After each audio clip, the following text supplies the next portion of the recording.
கேக்குறதுக்கு மட்டும் பதில் சொல்லு. என்கிட்ட கம்ப்ளீட் மூவ் ஆயிட்டியா? நான் இப்ப இன்னொரு ரிலேஷன்ஷிப்ல இருக்கேன்னு சொல்லிட்டு இருக்கேன். இப்போ வந்து இதெல்லாம் பேசிட்டு இருக்க.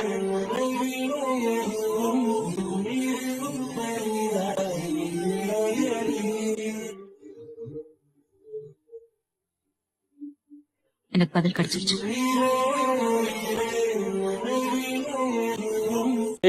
Welcome to love mocktail episode 9. I am your Pranav Sensei with bunch of love stories. இந்த லவ் ஸ்டோரியில வந்து பாத்தீங்கன்னா 3 கேரக்டர் தான். ஹெலன், ராஜு, மேனகா. ராஜுவோட வீடு வந்து சென்னையில தான் இருந்திருக்கு. பட் அவங்க ரொம்ப ஒரு மிடில் கிளாஸா இருந்திருக்காங்க. ராஜுக்கு சரியான ஒரு வருமானம் கிடையாது, ஒரு ஏர்னிங்ஸ் கிடையாது. மேனகான்ற ஒரு பொண்ணு வந்து ராஜு வந்து காதலிச்சு இருந்திருக்காரு. ஓகேவா? ரொம்ப சின்சியரா காதலிச்சிருக்காரு அந்த டைம்ல. இது வந்து விண்டேஜ்ல நடக்கிற கதை. ஓகேவா? சோ இவங்க ரெண்டு பேர் லவ் பண்ணிட்டு இருக்கும்போது என்ன இருக்கு, ராஜு அந்த சென்னையில கஷ்டப்பட்டு இருந்துட்டு இருந்ததுக்கு ஒரே காரணம் மேனகா தான். ஏன்னா அவங்கள பார்க்க முடியாது. ஏன்னா அந்த டைம்ல வந்து நம்மளுக்கு ஆக்சஸ்லாம் கிடையாது அவ்வளவா. இந்த போனு, எஃபி இப்ப இருக்கிற மாதிரி சோஷியல் ஆக்சஸ் கிடையாது. அவங்கள மீட் பண்ணனா ஒரே ஒரு வழி நேர்ல தான் போய் பார்க்க முடியும். அப்பெல்லாம் மேனகாக்காக மட்டும் தான் அவர் வந்து சென்னையில எவ்வளவு கஷ்டப்பட்டாலும் அங்க ஏதோ இருக்கிறது வச்சு சர்வை பண்ணிக்கிட்டு அவங்க அம்மா கூட இருந்திருக்காரு ராஜு. இது போக போக என்ன இருக்கு, சாப்பாடு கூட வழி இல்லாத ஒரு நிலைமை ராஜுக்கு இருக்கிறத வந்து மேனகா வந்து தெரிஞ்சுக்கிறாங்க. அவங்க வந்து ஒரு வார்த்தை சொல்றாங்க ராஜு கிட்ட, இப்படி இருந்தா நம்மளால ஃபியூச்சர்ல ஒண்ணுமே பண்ண முடியாது. சோ நீங்க எல்லாம் சம்பாரிச்சாதான் நம்ம வருங்காலத்துல நல்லா இருக்க முடியும்ட்டு மேனகா வந்து ராஜு கிட்ட சொல்றாங்க.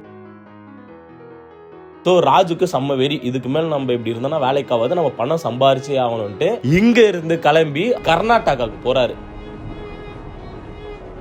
சொந்தக்காரங்களோட கடையில வேலை செய்யறதுக்கு. ராஜு மனசுல ஒண்ணு தான், நம்ம எதனாச்சும் ஒண்ணு சாக்ரிஃபைஸ் பண்ணாதான் வருங்காலத்துல நம்ம மேனகா கூட சந்தோஷமா இருக்க முடியும்ட்டு ஒரு எண்ணம். அவர் வந்து ஒரு முடிவோட போயிருக்காரு. நம்ம ஒரு வருஷம் வேலை மட்டும் செய்யறோம், காசு நல்லா சம்பாதிக்கிறோம், இங்க வந்து எதனாச்சும் ஒரு தொழில் வச்சு நம்ம பொழைச்சிக்கலாம் அப்படின்ட்டு ராஜுவோட மைண்ட்ல இருந்தனால ஒரு வருஷம் கண்டிப்பா நம்ம அந்த கர்நாடகால வேலை செஞ்சு நல்லா காசு சேர்த்துக்கிறோம், வீட்டுக்கு கொஞ்சம் அமைச்சிட்டுன்ற மாதிரி தான் இவரோட பிளான். லெட்டர்லயே வந்து ரெண்டு பேரும் அவங்களோட விஷயத்தை வந்து பகிர்ந்து இருந்திருக்காங்க.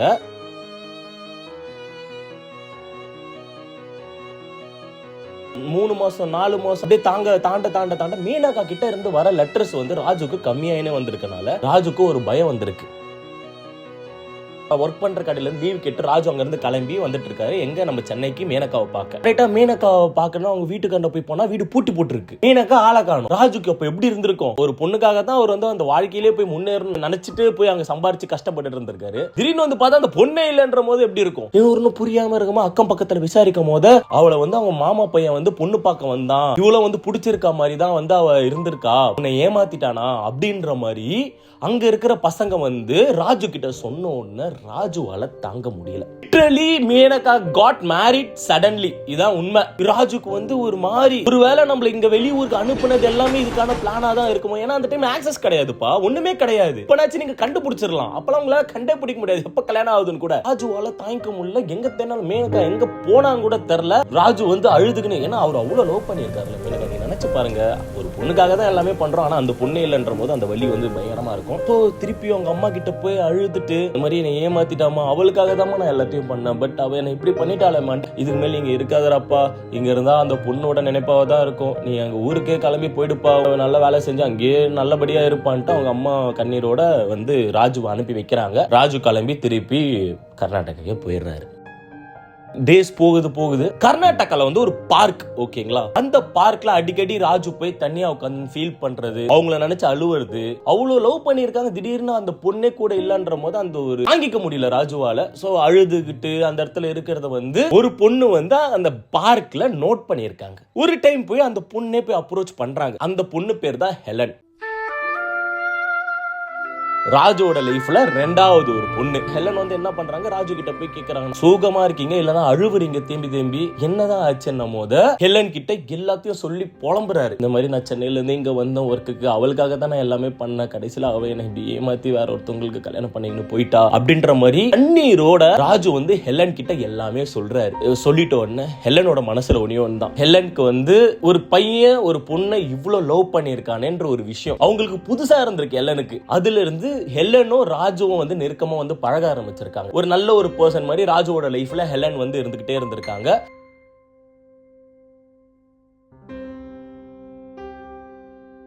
1.5 வருஷத்துக்கு மேல போயிருக்கு. நல்ல ஒரு பழக்கம் வந்து அவங்களுக்குள்ள ஏற்பட்டிருக்கு. ஓகேவா, ஹெலன் வந்து டைம் ஸ்பெண்ட் பண்ணி ராஜுக்கு வந்து எதனாச்சும் ஒரு பிரச்சனைனா என்ன கேட்கறது, அவங்க கூடயே இருந்து ஒரு வெல்விஷர் மாதிரி ஹெலன் வந்து ராஜு வந்து பாத்துட்டு இருக்காங்க. எதனாச்சும் பணம் தேவையா இருந்தாலும் கொடுக்கறது, ஒர்க் பண்ற கடைக்கு போய் உட்கார்ந்து ராஜு கூட டைம் ஸ்பெண்ட் பண்றது, டீ குடிக்கிறது, பார்க்குக்கு போறது, அந்த மாதிரி நல்லா அவங்களுக்குள்ள ஒரு பழக்கம் இருந்திருக்கு.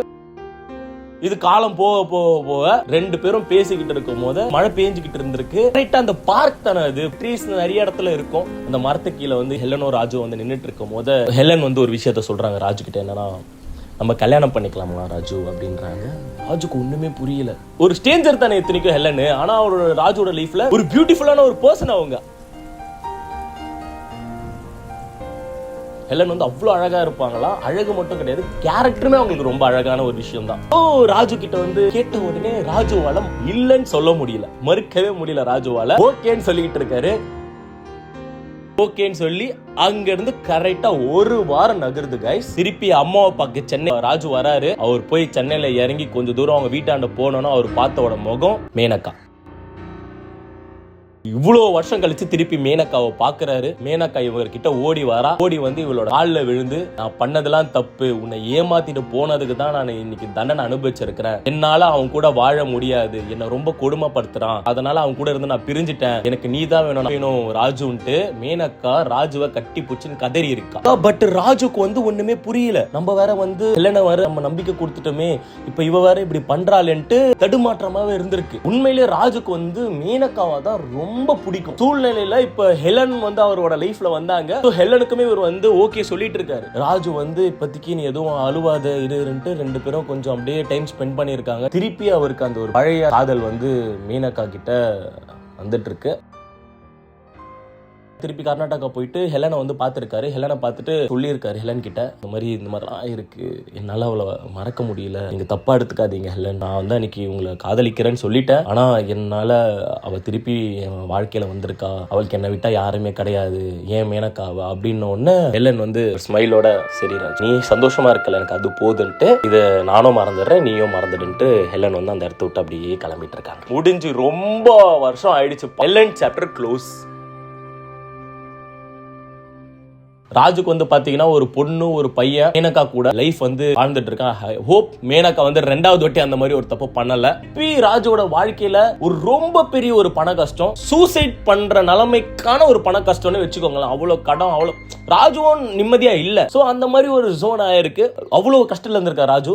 சரி உட்கான அவர் வந்து அவங்க ஃபேமிலியோட என்ன பண்றது அடுத்து பண்ண தெரியாத போது திடீர்னு வந்து ராஜு வீட்டுல வந்து ஒரு கடகடன் ஒரு 4 பேர் இறங்குறாங்க. போலீஸ் வருது, வக்கீல்ஸ் வராங்க, ஒரு சலசலப்பா அந்த இடத்துல ஆகுது. ராஜுக்கு ஒண்ணுமே புரியல, என்னடா ஆச்சு அப்படின்ற மாதிரி. உங்ககிட்ட ஒண்ணு பேசணும்ட்டு அங்க ஒரு பெரியவர் வராரு, வந்து கூட்டிட்டு போறாரு. மேனகாவும் அவங்க பசங்க கிட்டே, நீங்க எதுவும் பயப்படாதீங்க, உங்க ஹஸ்பண்ட் நான் ஒரு நிமிஷம் நான் பேசணும் அப்படின்ட்டு அந்த பெரியவர் கூட்டிட்டு போறாரு. கூட்டிட்டு போய் ஒரு இடத்துல நிக்க வச்சு சொல்றாரு, என்னன்னா இந்த மாதிரி ஹெலன் வந்து இறந்துட்டாங்க, கொஞ்சம் உடம்பு சரியில்லாம இருந்தாங்க, இப்ப அவங்க வந்து இறந்துட்டாங்க. ஹெலன்ற ஒரு பேரு கேட்ட உடனே ராஜுக்கு அந்த ஒரு நிமிஷம் அந்த ஹார்ட் இருக்குல்ல, ஒரு மேட்ரு கேளுங்க, அவங்க சாகிறதுக்கு முன்னாடி அவங்க மேல இருக்கிற சொத்து எல்லாமே இவரோட நேம்ல வந்து மாத்தி கொடுக்கணும்ட்டு அவங்க அப்பா கிட்ட கேட்டிருக்காரு. ஹெலன் வந்து கர்நாடகாலேயே செம்ம பணக்காரி அவங்க, ஆனா அது இன்னும் வரைக்கும் ராஜுக்கு தெரியாது. லைக் அவங்க ஃபேமிலியா அவ்வளவு ஒரு ஃபேமிலியா நினைச்சு பாருங்களேன். ஒரு பொண்ணு அவ்வளவு பணக்காரி, அவனை வந்து பிடிச்சிருக்குன்ட்டு அவன் எங்கெல்லாம் கூட்டிட்டு போறானோ அங்கெல்லாம் போய்கிட்டு, அவன் போற இடத்துல எல்லாம் அவங்க கூட நடந்து போய்கிட்டு டீ குடிச்சிட்டு அவனோட கடையில உட்காந்துக்கிட்டு அவங்க நல்லா பாத்துக்கிட்டு அவ்வளவு ஹாப்பியா அவனை வச்சிருக்காங்கன்னா ஹெலன் எவ்வளவு லவ் பண்ணிருப்பாங்க ராஜுவை. காதல்ன்றது வந்து எப்படி வேணாலும் வரலாம், இதுதான் வந்து உண்மை. ராஜு விட்டு பிரிஞ்சு போத கூட அவங்களுக்குள்ள எவ்வளவு ஒரு வலியை தாங்கிக்கிட்டு போயிருப்பாங்க. மதர் ப்ராமிஸ், ஃபாதர் ப்ராமிஸ், அவங்க கல்யாணம் கூட பண்ணிக்கல. வாழ்க்கையில வந்த ஒரே பையன் ராஜு தான். இறந்து போகும்போது ஹெலனோட சொத்து ஃபுல்லா நீங்க ராஜுக்கு தான் போனோம்னு அவங்க அப்பா கிட்ட சொல்லி அவங்க அப்பா வந்து ராஜுவுக்கு வந்து டிரான்ஸ்பர் பண்ண தான் இங்க சென்னைக்கு வந்திருந்தாரு. சீதாராம மாதிரி தான் இவ்வளவு பெரிய ஒரு கோடீஸ்வரி, ஒண்ணுமே இல்லாத என்ன இவ்வளவு நல்லா பாத்துக்கிட்டு என் கூட இருந்தாங்க, அவங்களே தான் வந்து இவனை கல்யாணம் பண்ணிக்கிறியான்னு கேட்டாங்கன்னா அப்ப எந்த அளவுக்கு ஹெலன் வந்து ராஜுவை லவ் பண்ணிருப்பாங்க. வரே வா, தட்ஸ் லவ். இப்பெல்லாம் சொல்றாங்களே சிச்சுவேஷன்ஷிப்லாம் இப்ப ஆரம்பிச்சதுன்ட்டு, அதெல்லாம் அப்பயே இருக்குடா சிச்சுவேஷன்ஷிப்லாம், அதுக்கெல்லாம் வேணாண்டா, உங்க மனசை தளர விடாதீங்க. இதுதான் இந்த ஸ்டோரி மூலியமா நான் சொல்லணும்னு நினைச்சேன். மேபி அது ஒரு நாள் கூட உங்களை ஒரு பொண்ணு காதலிச்சிருக்கலாம். உங்களால அந்த ஒரு தடுமாற்றத்துல இருக்கீங்களா, தயவு செய்து இன்னொருத்தவங்களுக்கு ஹோப் கொடுத்து லைஃபை வந்து அவங்கள வந்து கஷ்டப்படுத்துறாதீங்கன்னு தான் நான் சொல்றேன். அதுதான் நான் சொல்றேன், அந்த சிச்சுவேஷன்ஷிப் அதெல்லாம் இப்ப இருக்கிற அந்த ட்ரெண்டிங்லாம் வேண்டாம். காதலிக்கிறீங்களா உண்மையா காதலிங்க, தட்ஸ் எனஃப். பாக்குற வியூவர்ஸ்க்கு நான் ஒரு விஷயம் நான் கேட்கிறேன். ஹெலன் வந்து அவங்களோட சொத்தை வந்து ராஜு கொடுக்கணும்னு நினைச்சதை இப்ப ராஜு அவர் இருக்கிற நிலைமையில அக்செப்ட் பண்ணிருப்பாரா மாட்டாரா? எனக்கு இது மட்டும் என்னோட கமெண்ட்ல சொல்லுங்க. அண்ட் இந்த மாதிரி இன்னும் நிறைய ட்ரூ ஸ்டோரிஸ், லவ் ஸ்டோரிஸ் வந்து கேட்கணும்னா please subscribe to my channel and என்னை ஃபாலோ பண்ணிக்கோங்க. இந்த வீடியோ பிடிச்சிருந்தா மட்டும் எல்லாருக்கும் ஷேர் பண்ணி இந்த மாதிரி நான் சொல்லிக்கிட்டு இருக்கேன், இந்த மாதிரி ஒரு லவ் ஸ்டோரிஸ் ஒருத்தன் சொல்றான்டா அப்படின்ட்டு எல்லாருக்கும் தெரிய வைங்க.